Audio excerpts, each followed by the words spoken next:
नमस्कार dear student, good morning बच्चों।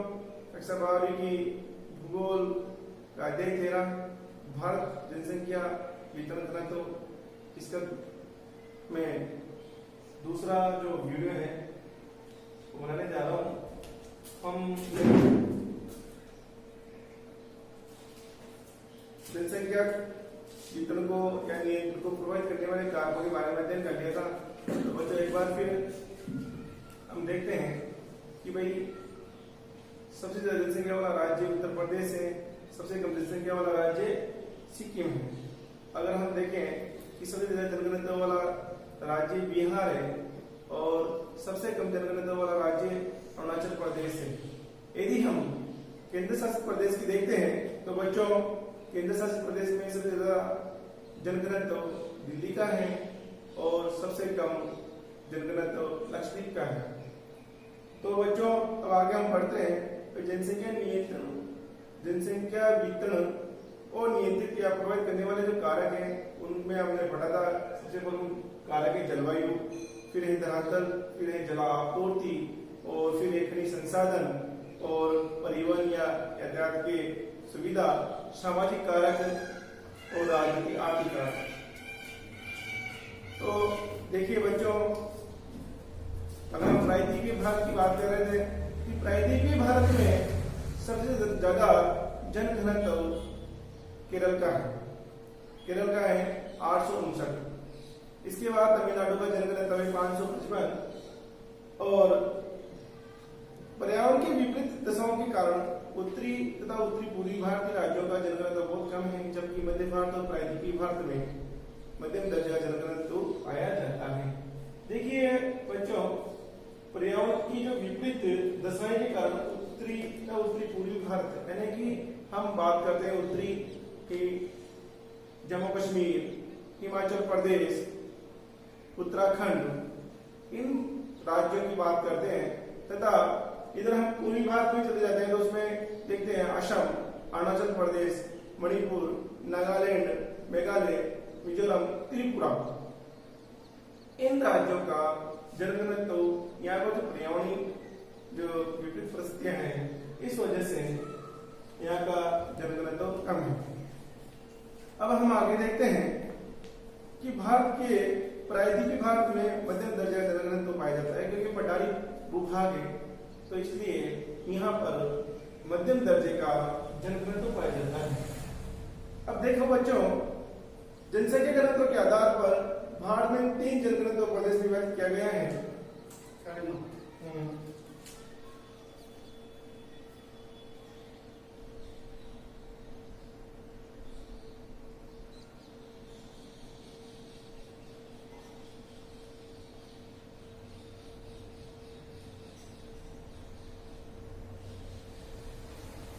तो देखिए, जनसंख्या घनत्व के आधार पर भारत में 3 जनघनत्व प्रदेश में विभाजित किया गया है। उच्च घनत्व के क्षेत्र जहां पर 500 से अधिक व्यक्ति प्रति वर्ग किलोमीटर क्षेत्र में निवास करते हैं, इसके अंतर्गत भारत के मैदानी क्षेत्रों में स्थित राज्य सम्मिलित हैं। यानी कि हम देखेंगे बच्चों, जहां पर 500 से अधिक व्यक्ति वर्ग किलोमीटर क्षेत्र में निवास करते हैं, इसके अंतर्गत भारत के जो मैदानी क्षेत्र है, गंगा यमुना का मैदान है, ब्रह्मपुत्र का मैदान है, उन राज्यों में ये उच्च घनत्व वाले क्षेत्र आते हैं। वह जो भूभाग है, उत्तर प्रदेश है, बिहार है, पश्चिम बंगाल है, पंजाब है, हरियाणा है, दिल्ली है, ये जो है मध्य प्रदेश का उत्तरी भाग है, झारखंड का पश्चिमी भाग है और हम छत्तीसगढ़ का भी उत्तरी भाग है। तो ये जो है ये उच्च घनत्व के क्षेत्र हैं और यहाँ 500 से अधिक जनघनत्व पाया जाता है। मध्यम घनत्व के क्षेत्र की बात करते हैं जहां पर 300 से 500 व्यक्ति प्रति वर्ग किलोमीटर का जनघनत्व पाया जाता है, तो वह है महाराष्ट्र है, गुजरात है, आंध्र प्रदेश का तटवर्ती क्षेत्र इसके अंतर्गत सम्मिलित है। अब निम्न घनत्व क्षेत्र के बात करते हैं तो यहाँ पर हम देखेंगे बच्चों कि प्रति वर्ग किलोमीटर 300 व्यक्ति से कम निवास करते हैं हिमालय पर्वतीय क्षेत्र, पश्चिमी राजस्थान इसके अंतर्गत आता है। यानी कि यहाँ 300 से भी कम जनघनत्व तो पाया जाता है बच्चों, क्योंकि देखिए हिमालय क्षेत्र में जो मानव के लिए उपयोगी भौगोलिक दशाएं नहीं है, क्योंकि पहाड़ी इलाका है। और हम राजस्थान की जब बात करते हैं तो पश्चिमी राजस्थान में पूरा रेतीला मरुस्थल है। वहां की जो भौगोलिक परिस्थितियां हैं वो मानव के लिए अनुकूल नहीं होने के कारण वहां पर कम मात्रा में लोग निवास करते हैं। अब देखिए जनसंख्या वृद्धि की बच्चों बात करते हैं।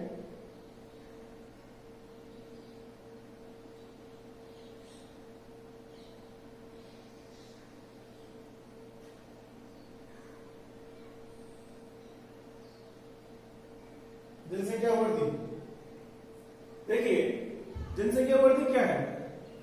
तो जनसंख्या वृद्धि है ये कि दो समय बिंदु के बीच किसी क्षेत्र में विशेष में रहने वाले लोगों की संख्या में परिवर्तन को जनसंख्या वृद्धि कहते हैं। दो समय बिंदु, मान लीजिए 1 वर्ष में या 10 साल में,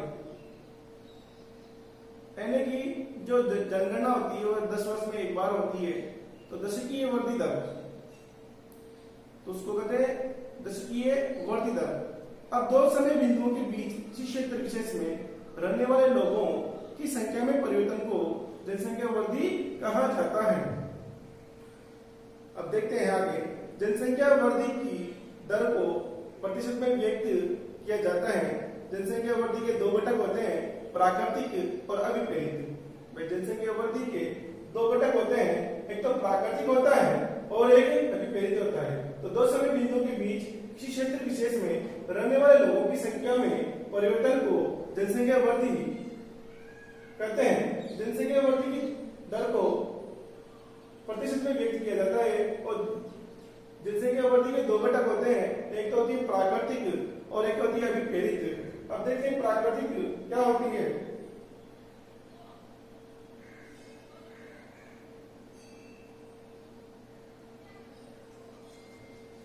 प्राकृतिक वृद्धि दर को जन्म दर और वृद्धि दर से निर्धारित किया जाता है।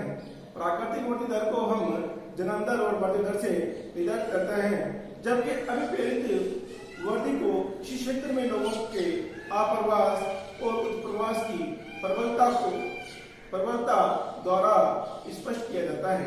देखिए अगर हम प्राकृतिक वृद्धि दर की बात करें तो जन्म दर और वृद्धि दर को से इसको आंकते हैं, इसका निर्धारित करते हैं। इसका निर्धारण करना होता है तो जन्म दर और मृत्यु दर, इतने जन्म हुए और इतनी मृत्यु हुई।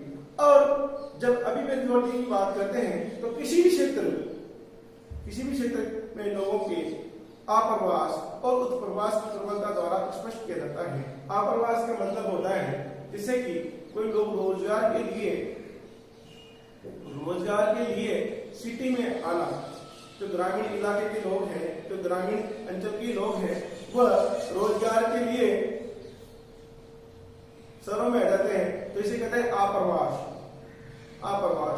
उत्प्रवास, जहां से वो लोग आए हैं, जैसे मान लीजिए ग्रामीण क्षेत्र से आए तो उनके लिए वहां से क्या होगा उत्प्रवास।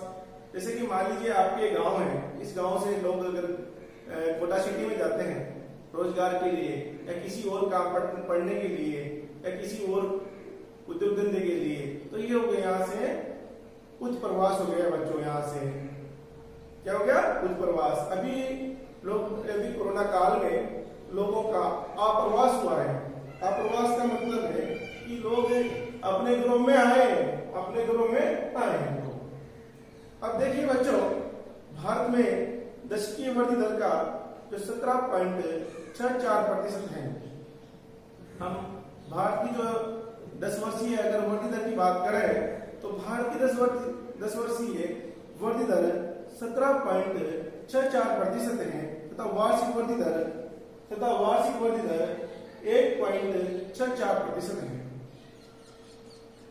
केवल एक बार 1921 में भारत में ऋणात्मक जनसंख्या वृद्धि दर रही 0.03% दर्ज की गई। इसका कारण क्या हुआ कि भाई उस समय भीषण अकाल पड़ा, महामारी आ गई। इसलिए वर्तमान समय में कोरोना महामारी है, उसको सरकार ने नियंत्रण कर लिया, धीरे धीरे नियंत्रण कर रही है सरकार, परंतु समय इतने सरकार उसको नियंत्रण कर सके। इस वजह से वह एक ऋणात्मक जैसे कि वर्तमान रही 1921 के दशक में, तो वह जब रही तो वह रही 0.03% दर्ज की गई। भारत की प्रथम जनगणना 1872 में, भारत की प्रथम जनगणना 1872 में लॉर्ड मेयो, गवर्नर जनरल था लॉर्ड मेयो, उसके शासनकाल में हुई। तो भारत की अगर हम बात करें, अगर क्वेश्चन आ जाए कि भारत की प्रथम जनगणना कब हुई, तो 1872 में हुई बच्चों, और लॉर्ड मेयो के शासनकाल में हुई। और यदि हम विधिवत जनगणना की बात करते हैं तो भारत की प्रथम संपूर्ण जनगणना की बात करते हैं तो 1881 में संपन्न हुई, और ये लॉर्ड रिफिन के समय हुई। गवर्नर जनरल था भारत का गवर्नर जनरल लॉर्ड रिफिन, उसके शासनकाल में ही 1881 के बाद प्रत्येक 10 वर्ष के अंतराल में भारत की जनगणना की जाती है। भारत में 1901 से 2001 के मध्य जनगणना जनसंख्या वृद्धि को 4 अवस्था में विभाजित किया गया है। अगर हम बात करते हैं भारत की जनगणना को 1901 से 2001 के मध्य जनसंख्या वृद्धि को 4 अवस्था में विभाजित किया है। 4 भागों में बांटकर हमने देखा कि कैसे कितनी वृद्धि रही, कौन सा जो दशक काल रहा जिसमें वृद्धि माइनस में रही, इसमें ज्यादा बढ़ी, ये देखेंगे। तो देखिए परअवस्था है कब, तो कब परअवस्था है बच्चों,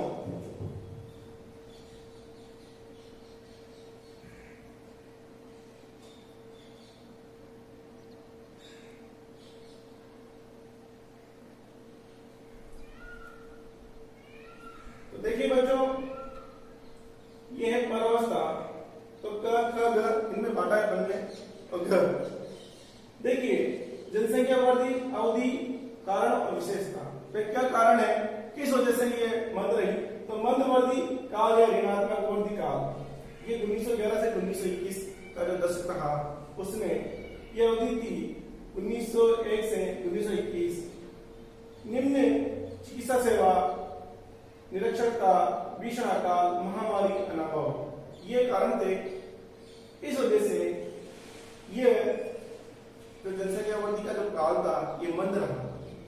नेक्स्ट स्थिर वृद्धि काल, 1921 से 1951 का जो समय था वह स्थिर वृद्धि काल रहा।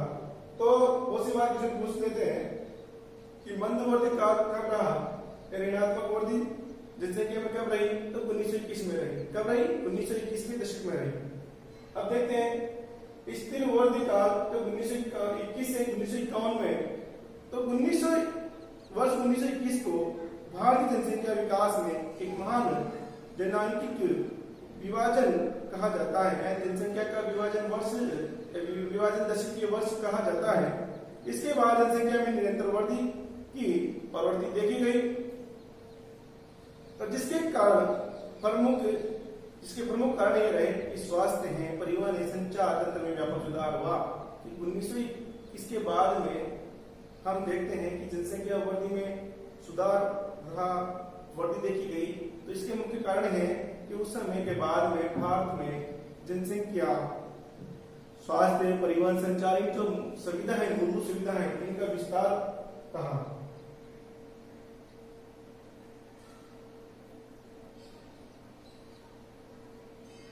अब देखिए बच्चों, तो तीसरा है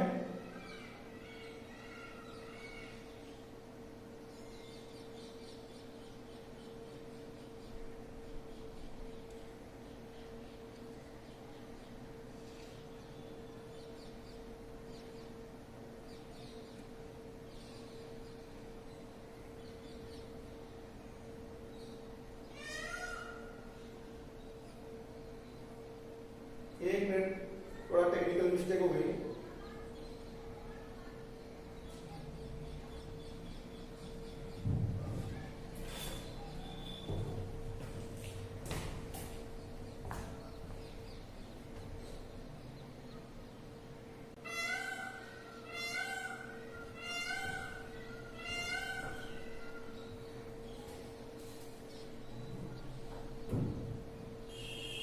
तो बच्चों थोड़ा सा टेक्निकल मिस्टेक की वजह से रोक दिया गया था।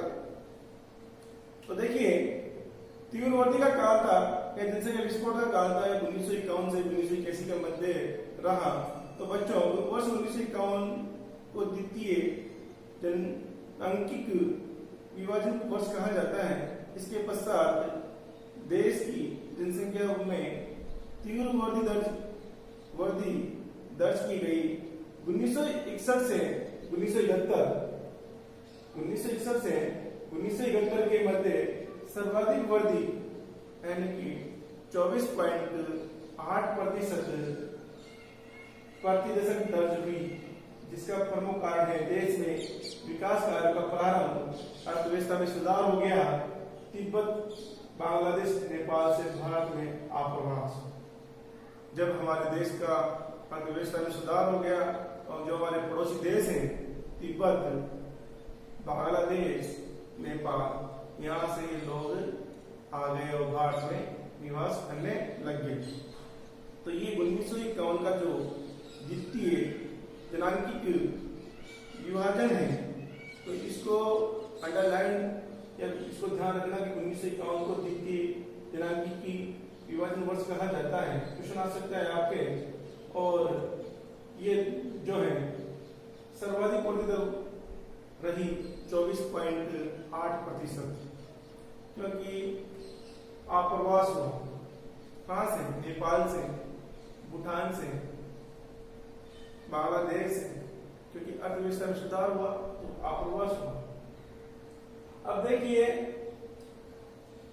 जब पॉइंट है घटती दर से जनसंख्या में वृद्धि का काल 1981 से 2011 का जो काल है, जो दशक है, जो समय है, वो विवाह की आयु बढ़ाना, स्त्री शिक्षा का प्रसार करना और जीवन स्तर का उच्च होना। भाई इस समय में जनसंख्या वृद्धि दर कम क्यों रही? तो इसके प्रमुख कारण ये हुआ कि विवाह की आयु बढ़ाना, यानी कि सरकार के द्वारा 18 वर्ष की लड़की और 21 वर्ष का लड़का की आयु, विवाह की आयु बढ़ा दी गई। स्त्री शिक्षा का प्रसार हुआ और जीवन स्तर का उच्च होना, और लोगों का जीवन स्तर, जैसे शिक्षा का विकास हुआ तो लोगों का जीवन स्तर उच्च हुआ, तो अपने अच्छे बुरे के बारे में समझने लगे, तो उन्होंने धीरे धीरे परिवार नियोजन को अपनाया। तो इस वजह से तो ये जो समय था 1981 से 2011 का, तो इसमें जनसंख्या की दर घटती रही।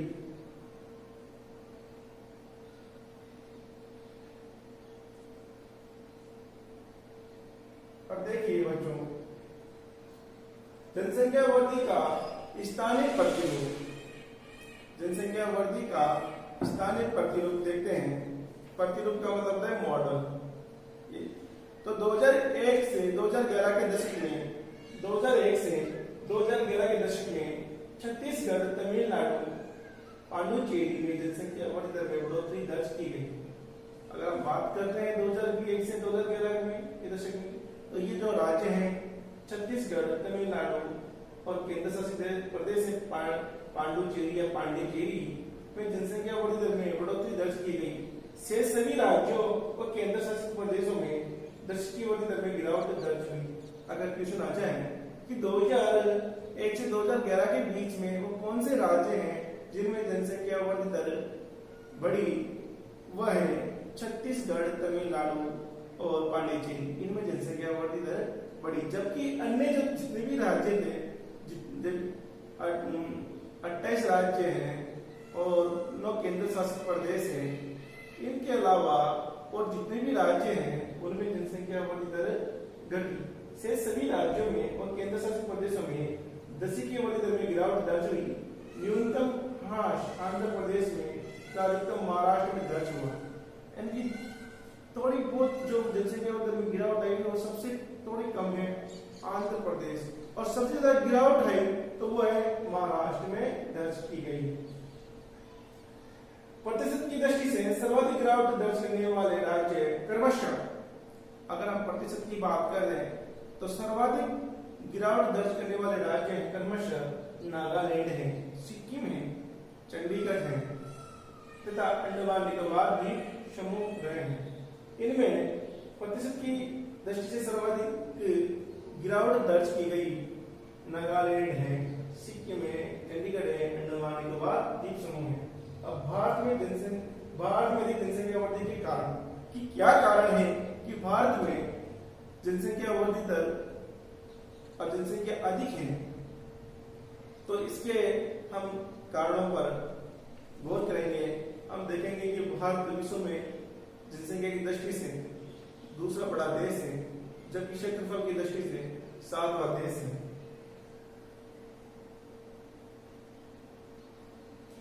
भारत में अधिक जनसंख्या वृद्धि के कारण देखिए, शिक्षा का स्तर निम्न होना तथा स्त्रियों का साक्षरता अनुपात पुरुषों की अपेक्षा कम होना। तो सबसे प्रमुख कारण तो बच्चों शिक्षा कि बिना शिक्षा के कुछ नहीं है। तो शिक्षा है बच्चों, शिक्षा वह शेरनी का दूध है, जो पिएगा वही दौड़ेगा। तो शिक्षा है बच्चों, शिक्षा का स्तर निम्न होना तथा स्त्रियों का साक्षरता अनुपात पुरुषों की अपेक्षा कम होना। तो ये यानी कि जब लोगों में शिक्षा का स्तर कम है तो वह अपने परिवार नियोजन संबंधित अपने परिवार के हित के संदर्भ में वह नहीं सोच सकते। तथा स्त्रियों का साक्षरता अनुपात पुरुषों की अपेक्षा कम होना। देखिए, परिवार को चलाने में स्त्री का शिक्षित होना बहुत जरूरी है। यदि स्त्रियों में साक्षरता की कमी है या वह अशिक्षित है, तो वह परिवार नियोजन जैसे जो कार्यक्रम चल रहे सरकार के द्वारा उनका उपयोग नहीं कर सकते। तो ये है कि शिक्षा का स्तर निम्न होना और स्त्रियों का साक्षरता अनुपात पुरुषों की अपेक्षा कम होना। दूसरा कारण ये है कि परंपरागत और रूढ़िवादी समाज व्यवस्था जिसमें प्रकृति के विरुद्ध किया गया प्रयास अच्छा नहीं समझते। हमारा जो है समाज है परंपरागत रूढ़िवादी समाज, जिसमें कि प्रकृति के विरुद्ध किया गया कोई भी प्रयास अच्छा नहीं समझते का मतलब होता है बच्चों कि हमारा जो समाज है, जो भारतीय समाज वो परंपरागत रूढ़िवादी है, क्योंकि अभी शिक्षा का इतना प्रसार नहीं है। तो जब प्रगति के लिए किया गया कोई भी प्रयास अच्छा नहीं समझते। जो हम सरकार के द्वारा परिवार नियोजन, कोई नसबंदी ऐसे जो प्रोग्राम किए जा रहे हैं, लाए गए हैं जनसंख्या वृद्धि को रोकने के लिए, तो उनको वह अच्छा नहीं समझते हैं कि ये तो वो समझते हैं कि बच्चे तो भगवान की देन है। भारत में सिर्फ परिवार प्रथा का फैसला जिसमें बच्चे के भरण पोषण का दायित्व संपूर्ण परिवार